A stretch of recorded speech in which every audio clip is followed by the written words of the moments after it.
Trump opens up his trip to Singapore with a working luncheon meeting with Prime Minister Hsien before settling in for an evening of briefings before his big day with Kim. President Donald Trump is spending his afternoon at the presidential palace in Singapore in several sessions and a working lunch with Prime Minister Hsien.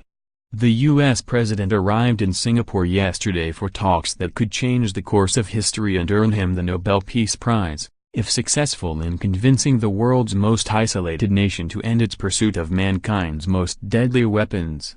After a grueling 21 hours of travel that included a refueling stop on a Greek island, Trump touched down at Pilbara Air Base on Sunday evening.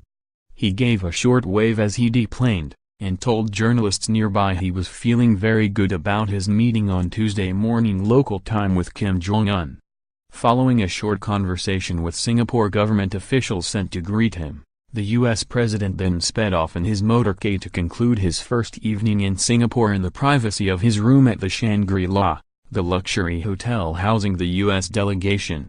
Tomorrow, he meets with Singapore Prime Minister Hsien, following in the footsteps of Kim, who sat down with the head of the summit's host nation after his own arrival on Sunday afternoon local time on an Air China flight.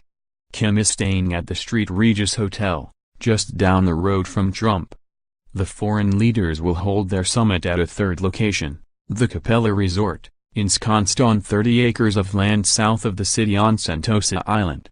"We're going to have a great success," President Trump boldly predicted on Thursday at a White House news conference.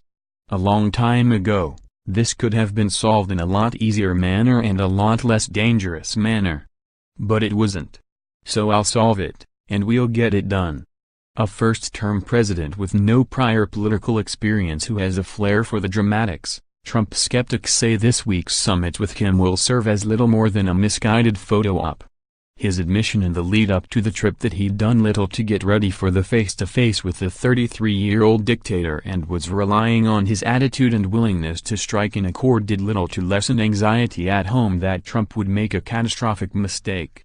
Senate Democratic leader Chuck Schumer on Thursday chided that the situation is far too dangerous for seat-of-the-pants negotiating after warning Trump earlier in the week against entering an agreement with Kim just for the sake of reaching a deal.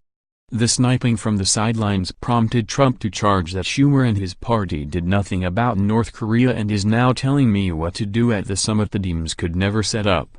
Schumer failed with North Korea and Iran, he tweeted. "We don't need his advice." The 71-year-old billionaire whose birthday is Thursday reassured naysayers Friday that he has been preparing all my life for the showdown with Kim and said Saturday at a media availability that within the first minute he expects to know if his negotiation partner is serious about denuclearization. "I think I'll know pretty quickly whether or not, in my opinion, something positive will happen," Trump said at an impromptu news conference after the G7 summit. "And if I think it won't happen, I'm not going to waste my time. I don't want to waste his time." Trump has repeatedly said he will get up and leave the meeting that he now claims will be only a first step in the direction of North Korean denuclearization if talks are not productive. "I think it's a getting-to-know-you meeting, plus," he said last week, setting expectations, after a visit from Kim's lead negotiator. "And that can be a very positive thing," he added. Trump's determination that he would not be able to persuade Kim in one sitting to drop his country's decades-old pursuit of a nuclear warhead with the power to destroy cities inside the United States provided for an easy-to-meet goal for his administration, just showing up to the meeting he called off once already. "I did it once before," he pointed out Friday at a Rose Garden news conference. "You have to be able to walk away." For Kim to get a sustained audience with the president or a visit later in the negotiations to the White House, the Trump administration says North Korea will have to do more than exchange niceties. A detailed task list and timetable for disarmament, however, has not been communicated by the U.S. government. "I think it's a process. I've told you that many times before.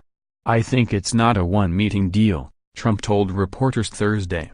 "It will be wonderful if it were." The U.S. president and former reality